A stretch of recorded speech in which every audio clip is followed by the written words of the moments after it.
మొన్న జరిగిన చిలకలూరుపేట మోడీ సభలో కొన్ని రకాల కుట్రలు జరిగాయని తెలుగుదేశం పార్టీ, బీజేపీ, జనసేన ఈ మూడు పార్టీలు కూడా తీవ్రంగా ఆరోపిస్తున్నారు. కేవలం ఆరోపించడమే కాకుండా ఎలక్షన్ కమిషన్ ఆఫ్ ఇండియాని, దేశ హోం మంత్రిత్వ శాఖని రంగంలోకి దించడానికి వీళ్ళు ప్రయత్నాలు చేస్తున్నారనేది మనకు స్పష్టంగా తెలుస్తుంది. పోలీసుల తీరు మీద ప్రధాని మోడీ సైతం అసహనం వ్యక్తం చేశారని తెలుగుదేశం పార్టీకి సంబంధించినటువంటి పత్రికలు రాసుకొచ్చాయి.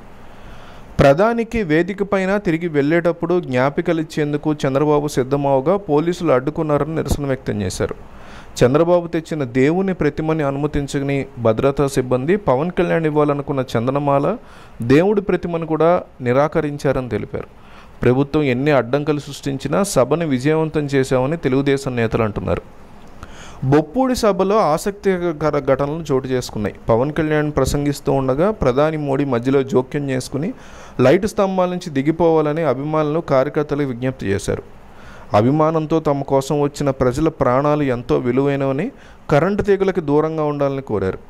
పొరపాటున ప్రమాదం జరిగితే చాలా బాధ కలిగిస్తుందని, అలాంటి పరిస్థితికి తావివ్వకుండా జాగ్రత్త వహించాలని సూచించారు. తక్షణమే లైట్ స్తంభాలని ఎక్కి వారిని దించాల్సిందిగా పోలీసులకి నిర్దేశించారు. మోదీ మాట మేరకు అభిమానులు వెంటనే స్తంభాల నుంచి దిగిపోయారు. మరోవైపు చంద్రబాబు, పవన్ కళ్యాణ్ మీద ప్రశంసలు కురిపించారు మోడీ. ఏపీ అభివృద్ధి కోసం చంద్రబాబు, పవన్ రాత్రి పగలు కష్టపడుతున్నారని ఆయన అన్నారు.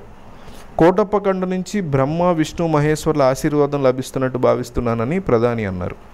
ఎన్నికల షెడ్యూల్ వచ్చిన వెంటనే తాను ఆంధ్రప్రదేశ్కి వచ్చానని ఆయన గుర్తు చేశారు. 400 సీట్లు కావాలని కోరారు. అదంతా వేరే కహాని.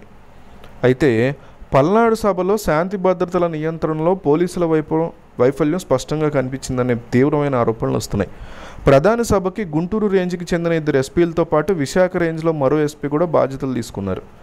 కానీ సభ జరుగుతున్న సమయంలో బాటిళ్లు గ్యాలరీలోకి విసరటం, లైట్ టవర్స్ ఎక్కేయటం, మైక్ సెట్ మీదకి జనం దూసుకురావడం, ప్రధాని ఉన్న సమయంలోనే జనం వేదిక మీదకి వచ్చేయడం వంటి అంశాల మీద కేంద్ర నిఘా సంస్థలు నివేదిక ఇచ్చాయి. ఇప్పుడు వీటి మీద ఈసీ అంటే ఎలక్షన్ కమిషన్ ఆఫ్ ఇండియా తదుపరి చర్యలకు సిద్ధమవుతోంది. కేంద్రం సూచన మేరకు ఎన్డీఏ నేతలు రాష్ట్రంలో ముఖ్య ఎన్నికల అధికారి అయిన ముఖేష్ మీనాకి ఫిర్యాదు చేయడంతో ఆయన క్షేత్రస్థాయి నుంచి నివేదికలు తెప్పించుకుంటున్నారు.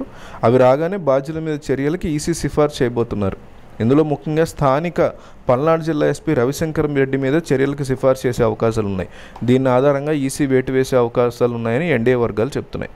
ప్రధాని సభకి తగిన ప్రోటోకాల్స్ ఏర్పాటు చేయకపోవడం, భారీ ఎత్తున జనం వస్తారని తెలిసినా వారిని నియంత్రించేందుకు తగిన ఏర్పాట్లు చేయకపోవడం, ప్రధాని మోడీ నేరుగా జోక్యం చేసుకుని హెచ్చరిస్తున్న జనం లైటింగ్ టవర్సు, మైక్ సెట్లకి దూరంగా వెళ్ళిపోవడం వంటి పరిణామాలని తీవ్ర భద్రతా లోపాలుగా పరిగణిస్తున్నట్టు తెలుస్తోంది. దీంతో అందుకు బాధ్యులైన అధికారుల మీద వేటుకి ఈసీ సిద్ధమైంది అనే మాటలు గట్టిగా వినిపిస్తున్నాయి. సో ఈ అంశం మీద మీకున్న రాజకీయ పరిజ్ఞానాన్ని కామెంట్లో తెలియజేయండి. ఎందుకంటే ఎన్ని వందల మంది వీడియో చూసినా ఒక 50-40 మందికి మాత్రమే రాజకీయంగా ఈ అంశాల మీద పరిజ్ఞానం ఉంటుంది. కాబట్టి వాళ్ళందరూ కామెంట్ చేయండి. మిగతా వాళ్ళ కామెంట్స్ చూస్తారు, దానికి రెస్పాండ్ అవుతారు. నువ్వు బాగా చెప్పావు లేదా నువ్వు సరిగ్గా చెప్పలేదు అంటారు. కాబట్టి వీడియో చూసి కేవలం టైంపాస్కి వెళ్లకుండా ఈ అంశాల గురించి మీరేమనుకుంటున్నారు అనేది కామెంట్లో చెప్పండి.